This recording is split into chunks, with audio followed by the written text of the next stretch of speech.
వర్షాలకు అశ్వాపురం మండలంలో గొందుగూడెం అదేవిధంగా రామవరం, భీమవరం, వెంకటాపురం, మామిళ్ళవాయి గ్రామాలు, ఎలకలగూడెం వరకు ఉన్నటువంటి గ్రామాలన్నీ కూడా పూర్తిగా ఇవన్నీ ఆదివాసీ గిరిజన గ్రామాలు.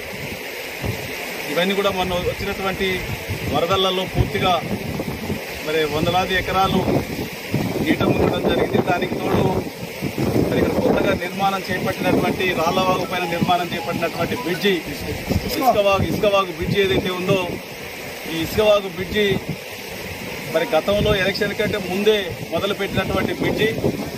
మరి ఈ పార్టీకి పూర్తి కావాల్సి ఉండే ఈ బ్రిడ్జిని మరి ఎమ్మెల్యే పూర్తిగా నిర్లక్ష్యం చేసి పట్టించుకోకపోవడంతో ఈ బ్రిడ్జి పనులు నిలిపివేయడం జరిగింది. కాంట్రాక్టర్ని బెదిరిస్తే ఆయన పూర్తిగా ఇక్కడ నుండి వెళ్లిపోవడం జరిగింది. మరి ఈ బ్రిడ్జి లేకపోవడం వల్ల ఈ అనేక గ్రామాలు, ఇక్కడ ఉన్నటువంటి ఓ 10-15 గ్రామాలు, గిరిజన గ్రామాలు పూర్తిగా మరి కమ్యూనికేషన్ కట్ అయిపోయింది. మరి ఇటువంటి సందర్భంలో రాకపోకలు పూర్తిగా ఆగిపోవడం జరిగింది. మరి దాని తక్షణమే ప్రభుత్వం పూర్తి చేయాలని చెప్పేసి మరి ఈ గ్రామాలన్నిటికీ కూడా కనెక్టివిటీని మరి పునరుద్ధరించాలని చెప్పేసి ఈ సందర్భంగా బీఆర్ఎస్ పార్టీ పక్షాన డిమాండ్ చేస్తా ఉన్నాం.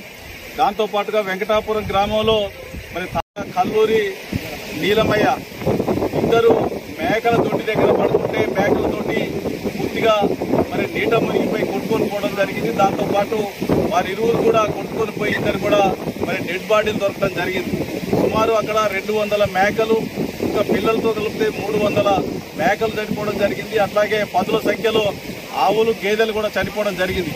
ఏది ఏమైనా కానీ కంటి తుప్పు చర్యగా కాకుండా మరి శాశ్వత ప్రాతిపదిక పైన ఆదివాసులు ఎవరైతే చనిపోయినారో ఇటువంటి కుటుంబాలకు ఈ ప్రాంతంలో ఇంకా ఇక్కడ ఒక 3 యువకులై ఆటోలు కూడా ఇక్కడ నుండి రాకపోకలు లేకపోవడంతో అవతల వైపు పెట్టుకున్నటువంటి ఆటోలు కూడా మరి కొట్టుకొని పోవడం జరిగింది. దాంట్లో ఒకటి దొరికింది కానీ ఇంకా 2 ఆటోలు దొరకలేదు, ఎక్కడో ఇసుక మేటలు పెట్టిపోవడం జరిగింది.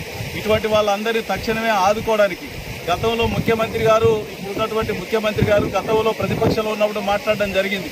చనిపోయినటువంటి కుటుంబాలకు 25 లక్షలు ఇవ్వాలి అని చెప్పేసి ఆనాడు డిమాండ్ చేసినటువంటి ముఖ్యమంత్రి గారు మరి ఈ రోజు 5 లక్షలు ఇచ్చేసి ఏదో చేతులు దులుపుకునేటువంటి ప్రయత్నం చేస్తా ఉన్నారు. ఇది సరైన పద్ధతి కాదు.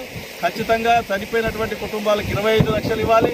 పాక్షికంగా దెబ్బతిన్నటువంటి వాళ్లకు మరి 10 లక్షలు ఇవ్వాలని చెప్పేసి మేము బీఆర్ఎస్ పార్టీ పక్షాన డిమాండ్ చేస్తా ఉన్నాం. ఇటువంటి ఆటోలు ఇటువంటి కొట్టకపోయినటువంటి వాళ్లకు ఖచ్చితంగా మరి ఆయా కుటుంబాలు ఆటో నడిపితేనే వాళ్ళ మరి డొక్కాడితేనే రెక్కాడదు అన్నట్టుగా వాళ్ళ కడుపు నిండేటువంటి పరిస్థితి ఉంది. కాబట్టి అటువంటి వాళ్ళంతా ప్రభుత్వం తక్షణమే ఆదుకోవాలని చెప్పి డిమాండ్ చేస్తాను. ఇటువంటి బ్రిడ్జిలు మరి ఈ ఆదివాసీ గ్రామాలకు ఉన్నటువంటి అనేక వాగులు, వంకల మీద మొదలు పెట్టినటువంటి బ్రిడ్జిలు ఏవైతే ఉన్నాయో ఆ బ్రిడ్జిలు తక్షణమే పూర్తి చేయాలని చెప్పి డిమాండ్ చేస్తా ఉన్నాం. దాంతోపాటు తుమ్మల చెరువు దగ్గర లోతువాగు బ్రిడ్జి ఉంది. లోతువాగు బ్రిడ్జిని మొదలు పెట్టకుండానే రద్దు చేయడం జరిగింది.